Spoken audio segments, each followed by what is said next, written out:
Happy Throwback Thursday and welcome to an episode of Junk Drawer Flix. But today's episode is going to be a little bit different. We're going to be doing a hybrid episode. It's going to be a hybrid episode of Junk Drawer Flix and Shudder Saturday. That's because I already know what we're going to be doing a review on, and it's also streaming right now on Shudder channel as well.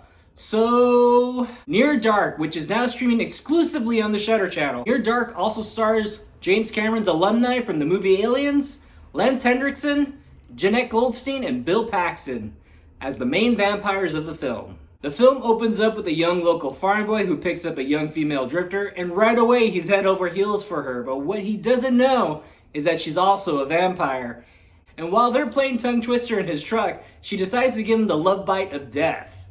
And then by that point, she escapes from the truck and disappears. However, our young cowboy here, he actually himself is starting to become a vampire. Stumbling on his way home and getting very sick, and the metamorphosis of him turning into a vampire starting to set, he's kidnapped by these outlaw vampires, which would be Lance Henriksen, Jeanette Goldstein, Bill Paxton, and Joshua John Miller, and also the new love interest that this kid just got infected by. I remember seeing this movie a few times as a kid. It was either on TV or a couple times I would see it at the local video store, and I'd always remember the cover box for it.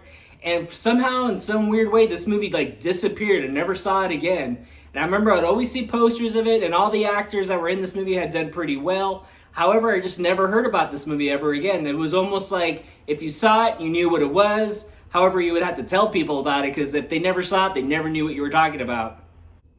Also, when you think of a group of outlaw vampires from the 80s, you automatically think the Lost Boys. So Near Dark never kind of comes into mind for most people. For the last few years, I've been trying to find this movie. It's definitely a gem. I remember the things that I do remember about this movie that I thought stuck out very much. The fact that it was kind of like an outlaw kind of Western movie with modern day vampires, and I mean modern day at the time in the 80s. Also, Bill Paxton in the movie is very dark and very sinister. Also, it's Bill Paxton, so you always kind of have to like him a bit. So I always remember his part being very cool and, like I said, very dark and very sinister. Also, I remember Lance Henriksen's performance in the movie. As a kid, I remember his performance being very dark. I was not really used to it at the time.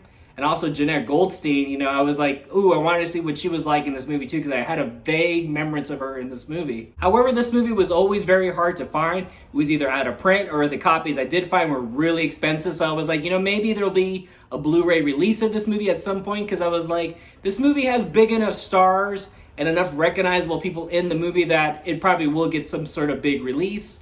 So when I finally saw the announcement that the Shudder channel was going to be hosting it on stream, I was like, yes, I need to see this movie again, because I had not seen this movie probably in 30 plus years, I would say. And also, I had almost forgotten that the annoying little brother from Teen Witch was in this movie as well. Joshua John Miller plays one of the little vampires in this movie, and he actually does a really good job in this movie. I was actually really surprised. I was like, whoa, the kid from Teen Witch is in this movie. And I was like, wow, that's actually pretty cool. And he does a really good job in this movie. I was actually really surprised, because I had seen him in other films, and he always plays kind of like the annoying character. However, in this film, he kind of plays like a young kid. However, he is an older person in his mind, because he's been around for like hundreds of years at this point, what it seems like, and he's just basically trapped in this kid's body. And you kind of see his struggle and everything. So I thought that part was actually very interesting. And when I was wondering, I was like, ooh, what has Joshua John Miller been up to lately? Anyway, so I looked him up, and I found out something very interesting. Joshua John Miller is also one of the screenwriters for the movie The Final Girls. So I thought that was some pretty good information there for Joshua John Miller. And I was like, what, good job for him, because I do like that movie, The Final Girls. So hopefully we'll get a sequel for that movie. If anything's lacking in this movie, or as far as anything being flat, it's the love story between May, the drifter vampire girl, and the main character, Caleb, that's the guy that's turning into the vampire. The love story between them is very flat and also very vanilla. And when I mean vanilla, it's kind of like the ice cream cone that she's eating in the beginning of the movie, because you're supposed to be interested in these two lovebirds here. However, they are overshadowed by the other vampires, because the other vampires are actually got more charisma, and they're very dark and sinister. Like I said, Bill Paxton steals the show in this movie. And this is one of few vampire movies that does something different, and it does a very good job at doing something different. And this might be one of the only vampire movies that doesn't say the word vampire in it. So it's definitely worth a watch. And if you have the Shudder channel, go check it out because this movie was very well made back in 1987 and it's very well made for 2021. So definitely go check it out. And if you don't have the Shudder channel, I'm sure it'll be streaming sometime soon on Amazon if it's not already. So I would definitely go check it out because you're going to get some really good performances out of Bill Paxton, Jeanette Goldstein, and Lance Hendrickson. You're going to get some really good performances out of them. Also, you'll see a lot of familiar faces in this movie as well. So I would definitely go check it out.